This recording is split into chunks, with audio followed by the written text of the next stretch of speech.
Well, Happy New Year. Good to have you with us on this Monday edition of Ed Schultz News and Commentary.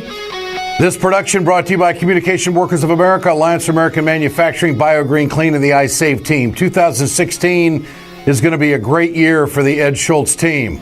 We are moving to Washington, D.C. This production will take place on Wednesday for the rest of the year, in Washington, D.C., starting on Wednesday. As you can tell, I'm pretty excited about it. There'll be an announcement about my future career plans coming up here in the next week or so. So I had to take a few days off, maybe a couple of weeks to add it up over the holidays to think about a few things, to get a breather. It's been a very interesting year, 2015. On the political front, it's really been an amazing year. If you go back to 1 year ago this day, early January 2015, and if you had said that Bernie Sanders was going to raise $73 million from 2.5 million people, you would have said no. I would have said no way. It is amazing. And it's really a lesson, as we never know what's going to happen in the political arena. We never know how attitudes are going to change or how emotions are going to be struck by people who want to make things happen in our system. And now Hillary Clinton, who was expected to just breeze through all of this, has got some very serious competition. She's outraising Bernie Sanders, but not with more people. And if the people show up, what happens in Iowa? What happens in New Hampshire? If Bernie Sanders wins the first two contests, is that truly a game changer? Will his fundraising even increase even more? What is it about this man from Vermont, the independent, who has caucused with the Democrats for years? What passion has he struck in the hearts of Americans and the minds of Americans that he truly is the change that we need? This is Sanders over the weekend. I think that people are tired of establishment politics and establishment economics. And they are also tired of a corrupt campaign finance system and super PACs that allows billionaires to purchase elections. That's not what the American people want. And one of the manifestations of that is the kind of incredible fundraising that we've been doing in terms of small individual donations. We have 2.5 million small individual contributions to our campaign. That is more than any campaign in the history of the United States of America. And I think that speaks to the enthusiasm and support that we're getting at the grassroots. And no one can argue with that. There's no question about it. The numbers are what they are as we are here in early January 2016. But what are the numbers going to be when it comes to turnouts, when it comes to caucusing in Iowa? And if Bernie doesn't show well in Iowa, where does that leave his campaign? For more on this, let's go to Katrina. Vanden, Heuvel, editor, part owner of the Nation magazine. Katrina, great to have you with us. Happy New Year, Ed. And I just want to say we were honored at the Nation in our 2015 Progressive Honor Roll to count your podcast as the most valuable because of your powerful, pointed advocacy for working people in this country, for a progressive populist politics, which to segue naturally into is something, we're seeing Bernie Sanders is speaking for working people who have been told for too long that they're on the wrong side of history. He's speaking with integrity, with honesty about the challenges this country faces. He's telling people truths. And he's saying, take back your country from the billionaires. And I think what's happened, Ed, it is extraordinary if you look back a year. February 2014, the Nation launched something we called Project 45, and it was a commitment that this election would not be hijacked by high-powered strategists, well-heeled donors, and big media outlets more interested in cash than in a clash of ideas, which Bernie Sanders committed himself to by entering this race. Mm-hmm. And who knew? Let's take ourselves back then, as you said, Ed. It was going to be a coronation. So I think we're witnessing whatever happens. Can Bernie win? We could talk long and hard about it. But I think on some level, Bernie Sanders has already won. He has elevated issues that might not otherwise have been in this campaign: inequality, climate change, Medicare for all.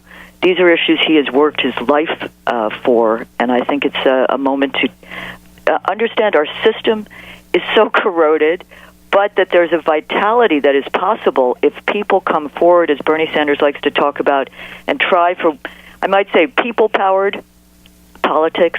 He talks about a political revolution, but actually people seeing that change is possible is the beginning, however hardwired our system is against change. Katrina, I'm honored that The Nation magazine thinks so much of my work, and I appreciate it very much. What a way to start 2016, as we've got some more exciting things on the horizon for the Ed team, and I appreciate it very much. Great. You know, the thing that's going to be interesting to watch about the Bernie campaign is that, okay, they've got these numbers, they've got these donors. Are they people that just want to see change, or are they people that want to work for change? Yeah. Are these folks going to really come out with heart and soul and determination in Iowa? And that's the first test. Absolutely, Ed. I mean, first of all, let's also take a measure of the corporate media, which has for too long, as I like to say, policed the parameters of the possible in our politics, and it leads to a downsized politics of excluded alternatives. Millions of people met Bernie Sanders, and more important in some ways, met issues that he has lifted up, progressive populist issues that have not been given the attention they deserve in our corporate media. And he's done well despite, until recently, corporate media that wasn't very interested in him. Your listeners have probably seen the stats. I mean, he beats Trump in many of these polls, but Trump, got, according to the Tyndall report, a well-respected media report, he got 243 hours compared to 10 hours given to Bernie Sanders. That's a scandal. That shows how what Bernie Sanders has spoken of for a long time, how our corporate media is not doing this country, our democracy, a service. The debates. I understand Robert Reich has petitioned through Democracy for America, has petitioned the DNC to hold more debates. The next debate, Ed, I think it's a Sunday night. Am I crazy? It's a 3-day holiday weekend. There are football games up against it. I mean, this is not doing our country, people who care, a service. I do think it is a big question. We had a big story in one of the last issues of The Nation called A Renewal in Iowa, and it's all about, working-class voters turn out. Will they be drawn to Bernie Sanders' message, or, to be honest, Trump's right-wing populism? I mean, there is a struggle underway. I think Bernie Sanders voters understand he's a serious candidate with serious solutions. He's not a fearmonger. I think there's far more hope, reality to the fact that thousands will get out there and work hard for him in caucuses, in the 1,600-plus, I think, precinct caucuses in Iowa, moving into New Hampshire. Katrina, I just want to close with you by saying that a testimony about Bernie Sanders. You know that when I was doing cable, Bernie was on my show all the time. Mm-hmm. And you know that Bernie and I have been friends and allies for a long time in the fight for, health care and the fight for public education, equal rights, women's rights, worker rights, everything across the board. And now I'm associated with a super PAC, Americans for a Strong Middle Class. Bernie Sanders will not take my phone call.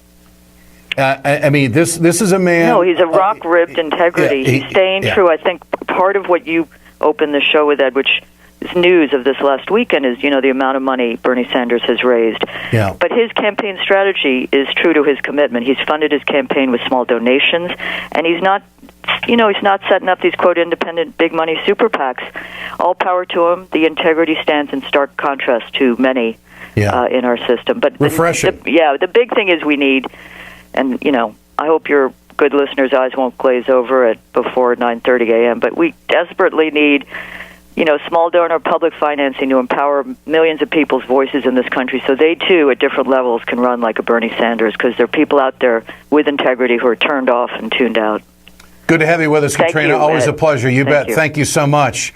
Bernie Sanders, at a town hall meeting in Iowa, says this about the outcome. Let me tell you a secret. Don't tell anybody.